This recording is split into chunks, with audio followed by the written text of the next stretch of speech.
Welcome to the Rad Conversations podcast. Welcome back to another episode of Rad Conversations. This week we have author Ildiko Olah with us, and she's here to discuss her book, The Power of the Awakened Human. She discusses her awakening experience. We talk about how to create your own reality, and we also talk about parallel realities. All that and more coming up on this episode of Rad Conversations. And remember, if you enjoy the show, please like, subscribe, and share. All right, let's dive into this episode. Welcome to the show. Thank you very much for inviting me. Could you tell us a little bit about yourself? My name is Ildiko Olah. I am the author of the book, The Power of the Awakened Human. I'm 60 years old, retired. I'm married with 2 grown children. And I live in Sault Ste. Marie, Ontario, Canada. I'm an immigrant. I immigrated to Canada back in '88 from Eastern Europe, hence the accent. And I came with my husband, and for a while we lived like a normal couple. You know, we tried to learn the language and get used to the new way of life, and just live the regular everyday life until one day in one of the hiking trails of Arizona, I was triggered to awaken, which started me on the path of awakening. And I've been doing that for the last 20 years. And it started me on researching all sorts of spiritual and metaphysical stuff. And the whole thing is culminated in writing my book, The Power of the Awakened Human. You had your awakening about 20 years ago? Yeah, in 2002, my husband and I went to our very first road trip to the United States. We've never been there before, and we were so excited. And we went to a lot of places, but my favorite was Arizona. Arizona has some magic. I think you will hear a lot of people on the spiritual path talk about it. There is something in Arizona that people are drawn to. And we went down on a hiking trail. There was a place called Canyon de Chelly. And we went down on the trail, and Navajo Indians still live there today. They are growing corn, raising livestock, and we were just down there looking around, and suddenly a Native American started drumming and singing. Oh. And in that moment, I felt like I was transported back in time. And wow. I knew that I've been here before. I knew that not just I've been here before, I lived here before. So I felt like I was at home. And that was a life-changing experience because I used to be a science girl. I never believed any of this stuff. For me, it was like if you couldn't prove it scientifically, then it didn't exist. So for me, it was a totally life-changing experience because after that, I had to realize that there is more to our existence than what science has been telling us.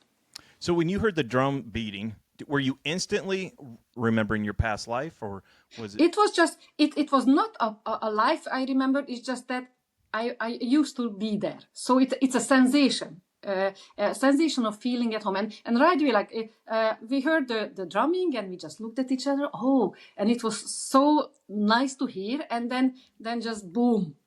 Suddenly I had this feeling that I've been here before. I know this place. And it was such a strange experience. And I was in this sensation for, I don't know how long, probably it was just a few seconds. And then some tourists started coming down the trail, chatting loudly, and the illusion just shattered. And I was so disappointed because it was such an incredible experience, and then suddenly it was over. But it was enough to trigger me. And people on the spiritual path will tell you that a lot of them get triggered somehow, something that they hear, something that they see. So for me, this was the trigger to get started and wake up from this dream that we call this 3D existence in reality. So how long before your next experience? It was a while before I get my next experience because it was all new to me. So first I started researching life after death, reincarnation, out-of-body experiences, all these metaphysical subjects that were a trigger for my subconscious. My subconscious said, okay, she is ready to wake up. So that started me on this path. And the real difference started when I started meditating. I never meditated before. I saw people, I heard people doing it, but for me it didn't mean anything. But they said that if you are on the spiritual path, you want to know yourself, you have to meditate. So I had to learn how to meditate. And once I started meditating, it's like a whole new world opened up for me, because I had so many incredible psychic experiences. And that's what made me realize that we are so much more than we think and than we know. There's so many different ways to meditate. How do you meditate? There are so many, you are right, so many ways to do it. And I was so confused, because when I started researching, I found 100 ways to do it. And I said, oh my God, which one should I learn? And then I said, you know what, I'm just going to do it the simplest way possible, because I've always been a simple person. I always like simple solution to everything. So I simply laid down, closed my eyes, and I taught myself to think of nothing, which can be very difficult, because we always talk in our head. You probably know how it is when you keep chatting in your head all the time. You have an opinion on everything and whatnot. And that voice in your head has to be silenced. And I had to practice that. But after practicing, I learned how to push the thoughts away. And I just laid there, closed my eyes, and thought of nothing. And that's when the experiences started. That's when suddenly I noticed that there is this pink color started swirling above. I didn't know it at the time, but now I know that it was my crown chakra, my crown energy center opening up and allowing the information in. And that's when I started having visions, and I went back in the past, or so it seemed. So I had all kinds of experiences with that. And I can't wait to hear about that. But to start off with the meditating, when you started off, were you just doing 5 minutes, or were you able to go right into? And how long are you meditating right now for? I don't meditate now as much as I used to. Now I do just sporadically, but back then, because I knew that I was on this path, I did it religiously. I went every day. I set myself aside an hour, because I work afternoon shift, and in the morning I set myself aside an hour when I would just lay down. I would put a clock next to me and make sure that I don't fall asleep, because that can happen. And that's what I did. And I just lay there and I just let the images come in. And when the hour was done, then I went on with my business. But I was pretty diligent about it. Now, do you have any music playing while you're meditating? No, nothing. I find that music bothers me. It's like when I read a book. I can't have any kind of noise around me, because it bothers me. So I just had silence. I went to a room where the sun came in through the window, and it was nice that I was lying and the sun was shining on me. I don't know if that made any difference, but it certainly felt good. Yeah, I used to meditate a lot, and I got out of the groove, and I keep telling myself, even today, I'm like, okay, you got to meditate. It's October 1st. That's when we're taping this. I'm like, okay, this is a great time to start on the 1st of October. Mm-hmm. And back in the day when I was doing it every day for about an hour, you could slip right back into it, and I was meditating a different way you were, and I didn't, unfortunately, have visions like you did, and I can't wait to hear about all the visions you had. But after you get out of the groove of meditating for a while, like you stop for like a month or two, and then you try to get back, man, it's not like riding a bike. Work, once I felt like I was awakened to a certain point, all of this stopped for me. It's like my third eye closed. Oh, wow. And I was no longer, these days I have no psychic experiences anymore. And I wondered why that was. And I watched some YouTube videos on this, and they said that once you awaken, you don't need that anymore. So it's basically, it was all to trigger you to realize that you are more than what you've been taught. So it makes you research who you are, what you are, why you are here. I went to a QHHT program once, it's like a past life regression. And I asked the lady who was doing it to ask my subconscious why I don't have these experiences anymore. And it was that answer that she doesn't need it anymore. So all these experiences I had served the purpose of waking me up. And once I woke up, I no longer needed all this stuff. Maybe it would have been a distraction, because then I would have been meditating every day and just, seeing the images, and it's fun. But after a while, it's not really necessary if you think about it. So it was basically for the purpose for me to wake up. So when's the last time you had it? It was years ago. Let's say 5 years ago. Sometimes even now, I see colors. That's one thing. I see colors, and I see my guides sometimes, or what I call my guides. Other than that, yes. You see colors around people, like their auras, or you just see? No. I close my eyes and I see colors. Or sometimes at night, I just lie there with my eyes open, and it's usual blackness for a while, and then suddenly there comes bursts of color, especially yellow. Oh, wow. And it's just going around me for a couple of minutes, and then it stops. Now, when you had your first awakening like 20 years ago, how did your husband react to it? My husband is a skeptic, and he was indulgent enough that he listens to me talking about it, but he doesn't say, "Oh, that's not true." So he's just sort of ignoring it. Like the thing is, if you don't experience these things yourself, then they don't mean anything to you. So it's hard for someone who has not experienced any of this to understand or believe that there is something else going on than what he's known all his life. But he's pretty good about it, and I'm sowing seeds, because sometimes I hear him talking to other people, and he talks about things that I have told him. Oh, nice. So nice. he may be a skeptic, but something is getting through to him, and he's picking up stuff. So he's pretty good about it, and I'm happy that I have a family who doesn't make me sound like I'm some kind of a weird freak, because I know that it happens to a lot of people. Yeah, so they're good. I mean, I haven't had any visions, but I talk to my wife about all this stuff all the time, and it sounds just like your husband. She'll listen to me and talk about it, and she might be in, she might be out, but at least she's supportive, and that's all we can ask for. So you have one child, or do you have multiple children? Two. I have 2 children, 2 grown sons. Do any of them have visions? They had some experiences, but very little. And my older son, he's quite close to it, just like I was at his age. My younger son is very much like me. He's open, but they haven't started awakening yet. He's also very indulgent. He listens to what I say, and he stays open-minded, which is something I really appreciate. And that's all you can ask for. I mean, really, from family members. I just recently got married. I'm less than 5 years ago, and I'm not the same person I was when I got married.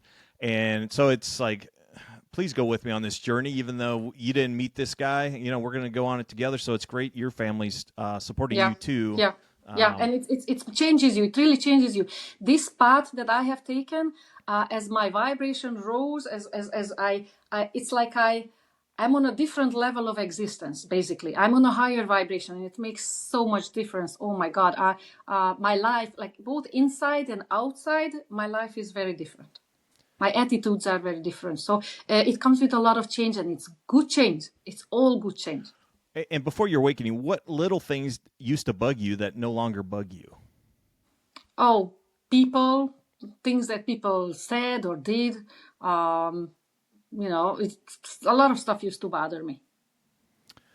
I just had a conversation with my wife yesterday, and I was telling her that for the last couple weeks now, when I'm in a situation and a stranger or somebody I know is irritating me, I just start laughing, because like I feel like I put them there to irritate me. Like, they're there for some odd reason in my universe to irritate me. And now that I'm aware of that, it just makes me laugh. And the more irritated, I mean, I don't get irritated, but I enjoy the irritation, if that makes sense. My wife's like, that makes no sense. What are you talking about? And I'm like, I don't know. Yeah. But in the last couple of weeks, like, I feel like everybody's kind of playing their part, and the people that are there to irritate you while you're driving or say something wherever. Everybody's there for a reason. Everybody's there. And you create your reality. This is the basic tenets of this whole spiritual metaphysical thing, and it's so important for people to understand that everybody you interact with came into your life for a reason. And you probably heard the saying, what's inside is outside. Whatever vibration you give off, that's what you are going to experience, because you are like a magnet. I think that is such a good thing I heard. You are like a magnet that vibrates on a certain frequency, and you will draw into your life all the things that vibrate with the same frequency. So whatever you see is basically a reflection of you. So if you have people irritating you, they come here for a reason. What the reason is, that's something that you have to figure out.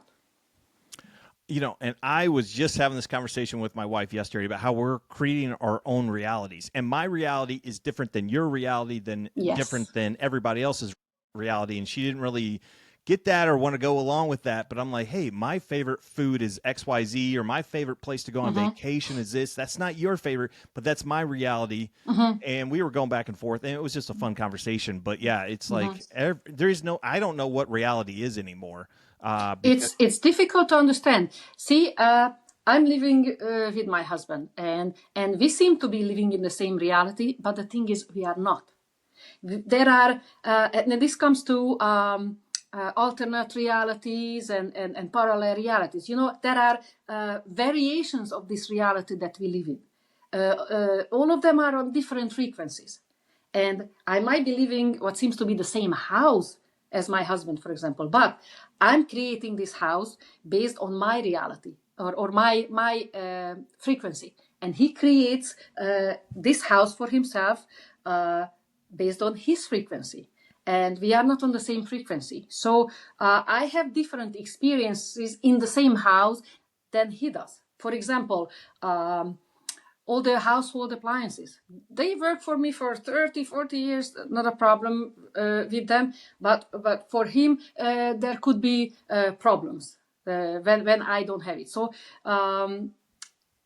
we live in the same house, but it's not the same house. So it just seems to be. It's a very strange thought, and it's hard to get a person's mind wrapped around it. But we are living in this bubble. Like, for example, if my husband comes down here, then there are not 2 people in the room. There are 4 people because I created him in my reality, and he created me in his reality. So I don't know if it makes any sense, but we all have our little bubble that we create our reality in, and it looks like it is one reality, but it isn't. Oh, I like that. I like that a lot. And it makes a lot of sense what you're saying, because you have these expectations about the other person, like, oh, and then they're just who they are. Yeah, that's fascinating to hear you say that. And it makes a lot of sense too. That's it's just hard to understand it. It took me many years, because these concepts are so not what we have been taught all our lives. But thankfully, I had the right teachers. And that's one of the things. Once you start meditating and you start researching stuff, you do the out-of-body experiences and all that, your subconscious will know that you are trying to wake up, and it will provide you with the teachers, and it will provide you with the materials. It was amazing, if I think back at it, how just at the right time the right teachers always appeared, and they taught me the kind of stuff that I was ready for. And sometimes if I was not ready for something, I just put that aside. I said, that's not for me. And a few years later, I revisited the same thing because finally I got to the point where I could understand it, where I could incorporate it into my way of thinking. So this whole spiritual awakening, learning who we are, what we are, and why we are here, that's so different from everything we have been taught. And there are so many concepts that are so difficult to understand and incorporate into our everyday kind of thinking. It's like you have to rearrange the furniture in your head. Like you have to change your whole way of thinking. And it takes time. It takes time to learn about things, and it takes time to actually let it settle and make sense. Thanks for watching the show today, folks. And if you enjoyed it, please like, comment, and share. And like always, stay rad.